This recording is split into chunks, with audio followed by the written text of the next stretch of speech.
Hey guys, Tito Jeyms here. Welcome back to the channel where we take awesome out of the box, the Samsung Galaxy A12. Yes, I know, medyo late kami dito. So tingnan natin kung ano nga meron sa budget offering ni Samsung. And I guess let's jump straight right in with its price. So currently, the Samsung Galaxy A12 is priced at 9,990 pesos according to Samsung Philippines official website. So ang tanong, worth it nga ba ang phone na to given its price point? So here's everything you need to know before you buy the A12, starting off with its key specs. You have a good sized screen at 6.5 inches at HD plus resolution, a 5,000 mAh battery na halos standard na ngayon sa mga smartphones, a quad camera setup on the back of the phone, and a Helio P35 processor with 6GB of RAM and 128GB of storage. So now let's dive a little deeper to see if those specs make for a smartphone that you should consider. And of course, we've said this time and time again, medyo may bias kami ni Leia when it comes to Samsung devices. But of course, we'll put that aside to help you make a better choice. Now, pagdating ng phone na to sa bahay at pagkatapos namin siyang i-disinfect, the first impression we had was, we've seen this phone before. And that's because it kind of looks like the Realme C11 or the C15 with the squarish camera array. And if I remember correctly, pati yung texture ng plastic back nila, pareho. Wala lang yung geometric pattern na nasa C15 or yung parang matte line na nasa C11, although nawawala din yung texture sa bandang baba ng phone. Honestly, hindi naman yung big deal para sa akin, but it is kind of hard to ignore the similarities between the three devices. Yung importante dito is maganda yung build quality niya, and while I am not about to test it out, mukhang matibay naman siya. For the button and port layout, you have the USB-C port on the bottom with the speaker, mic, and headphone jack. Yung access para sa SIM tray is on the left. There's a mic up on top. And on the right side, you have the volume rocker and the side-mounted fingerprint scanner. Sobrang trip ko yung placement ng fingerprint scanner dito kasi mas madali siyang ma-access, and to be fair, accurate siya pero hindi nga lang ganun kabilis. Now, meron din namang face unlock yung phone na to, pero mas prefer talaga namin for security reasons ang fingerprint scanner. As for the screen, na-mention ko nga kanina that it measures in at 6.5 inches at HD plus resolution, and they're using a PLS TFT panel. Okay naman yung viewing angles, and brightness niya for outdoor use is passable. Of course, the picture quality is far from the Super AMOLED panels na love namin, pero okay pa rin naman for watching videos. Unfortunately, sa price point na to, we're seeing a lot more devices that have better displays at higher resolutions, so medyo nasa minus column to para sa A12. You're also getting an Infinity V display, meaning meron siyang notch and it houses the phone's 8-megapixel front camera. For the shooters on the back, you have a 48-megapixel main camera at an aperture of f2.0, a 5-megapixel ultra-wide at f2.2, and then you have the usual 2-megapixel macro and 2-megapixel depth sensor. Now, okay naman yung image quality and details na nakita natin out of the main camera, relatively speaking of course. Decent din yung dynamic range niya as long as you remember that this phone is below 10,000 pesos. Of course, you're seeing a huge dip in quality kapag gamit nyo na yung wide-angle lens.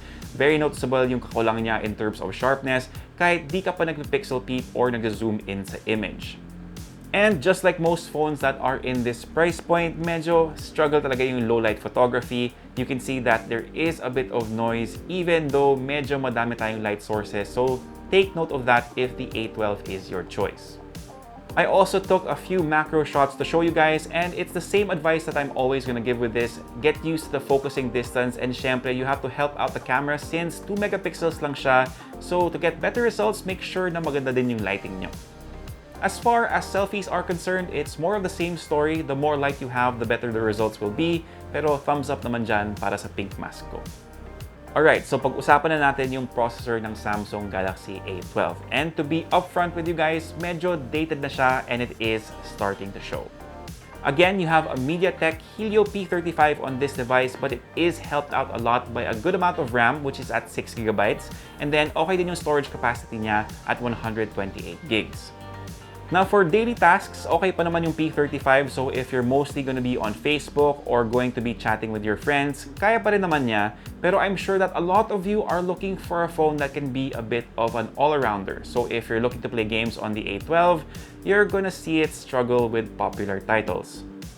I played League of Legends Wild Rift using the lowest graphics setting pero sinubukan ko rin i-enable yung 60 FPS. But let me tell you right now, cap yourselves at 30 for the best results kasi parang mid-40s lang ata yung best na nakita ko sa in-game FPS counter.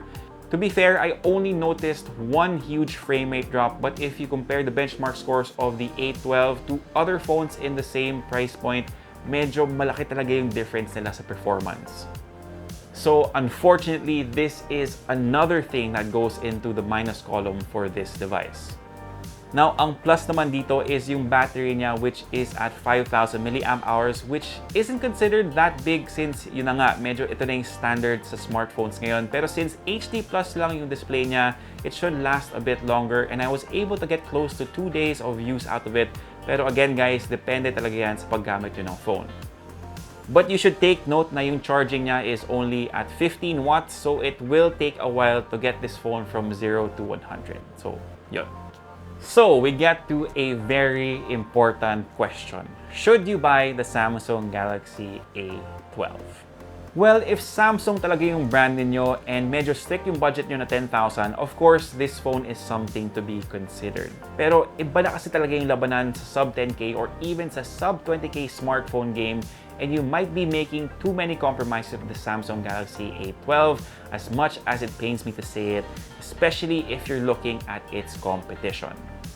Pero like I said, if your next phone has to be a Samsung, here's my advice.